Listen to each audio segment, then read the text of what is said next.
changes have meaning. The changes have meaning. The changes have meaning. Did you know the Mandela effect is actually a big puzzle? Big puzzle.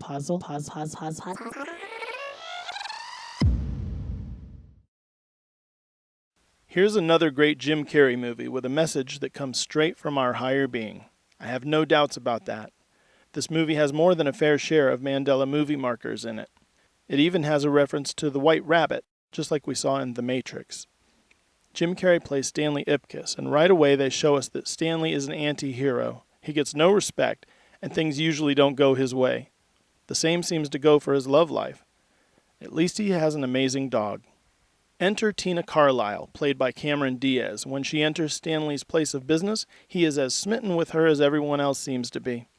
When Stanley tries to get into a nightclub where Tina is performing, he gets bounced by the doorman.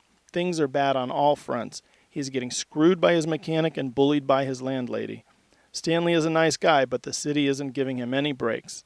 After failing to get into the nightclub, Stanley is feeling very disappointed with his lot in life. He is heading home, and that's when he sees someone floating in the ocean. He runs into the water to save them, but it is just a clump of refuse. Well, a big clump of refuse and a strange mask, which he takes home. He puts on the mask and is instantly transformed by its magical powers. He now has the courage and ability to act on his most extreme impulses, like getting revenge on the corrupt auto repair shop that has his car. An important part of this story's moral comes into focus when an attractive reporter from the local newspaper comes to ask Stanley some questions. Stanley learns that she is the author of the advice column Ask Peggy. He informs her that she printed a letter he sent in titled Nice Guys Finish Last. She tells him that the response to his letter from the newspaper's readership was massive. There are literally hundreds of women out there looking for a guy just like you, she says. She goes so far as to say that she is one of them. This seems to mean a lot to Stanley, but he can't resist putting the magical mask on again. He wants to go see Tina Carlisle at that nightclub, but he has no money. That's okay, he's got the mask. He robs a bank on the way, and now he's loaded. At the club, he has the time of his life, and even gets the better of some thugs who spoil the party. Using that mask is working out great so far. Anxious to understand what he is getting involved with, Stanley pays a visit to an author he saw on television to get an expert opinion. He shows him the strange and amazing mask he found in the ocean. Here is what he had to say to Stanley. Looks like 4th or 5th century Scandinavian, possibly a representation of one of the Norse night gods, maybe Loki. Stanley asks who Loki is, and the author continues, the Norse god of mischief. Supposedly he caused so much trouble that Odin banished him from Valhalla forever. This prompts Stanley to speculate and reply. Then he could have banished him into that mask. The author reminds him that Loki is mythological and not real, but Stanley knows the power of that mask is real. Here we get an insight into what the mask represents in the movie. Loki is inside of it. He is known as a trickster and a master of deception. He symbolizes falsehood and dishonesty. Stanley found Loki's power very seductive, but it winds up being more peril than it's worth. He runs into the female reporter once again and tells her what the mask is doing to him. He says, I'm losing control. When I put that mask on, I can do anything, be anything. It's wrecking my life.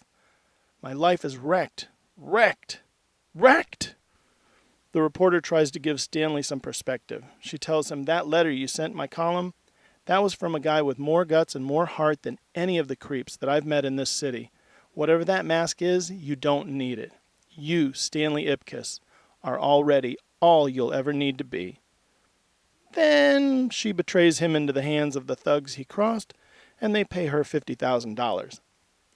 Poor Stanley, but do you see what she said? That sounds a lot like the moral from The Wizard of Oz, doesn't it? We are being told we already have everything we need to succeed and be amazing. We don't need the powers of the Norse night god Loki. We don't need deceitful tactics to get ahead. Stanley escapes death at the hands of the thugs, but ends up in jail. Tina Carlisle visits him and tells him she likes the real Stanley Ipkiss, not the one that uses the mask.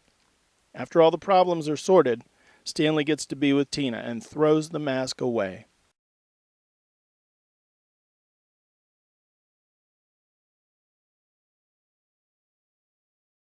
This is yet another Jim Carrey movie I have looked closely at and added to my collection of Mandela message movies. How many Jim Carrey movies are in my collection? I'm counting 6. Wow. That really puts him in a category all his own and gives him a very special vantage point when it comes to the Mandela effect. Imagine you were Jim Carrey. Making all these movies would amount to a big chunk of your life. You would have so many memories of reading scripts, writing jokes, and memorizing your lines, and I'm sure Jim Carrey does a lot of research for his roles. Maybe he had to look up Rodin's The Thinker to get the pose just right for Ace Ventura: Pet Detective. Add to that the time you would have spent watching the finished product on the big screen. If you were him, you would know these movies in a way that no one else does. Now think about how the Mandela effect has changed these things we see in his movies. Shouldn't he be like Mandelian number 1 or something?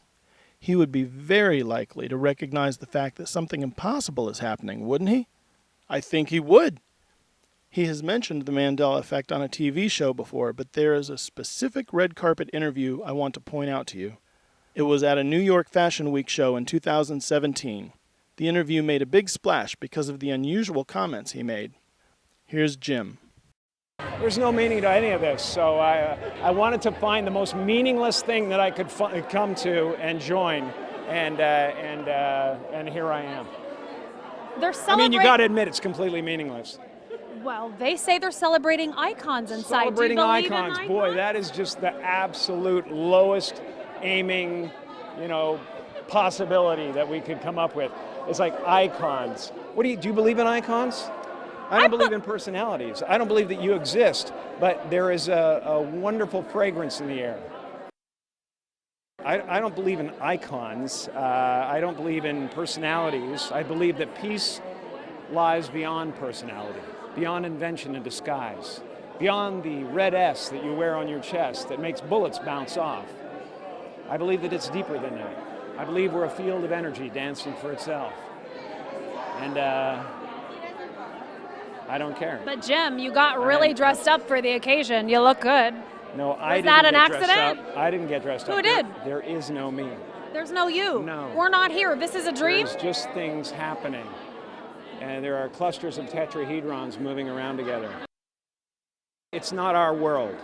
None That's of this the is key. real? Nope. So you're just passing We don't through. matter. We don't matter. Oh, wow. There's the good news.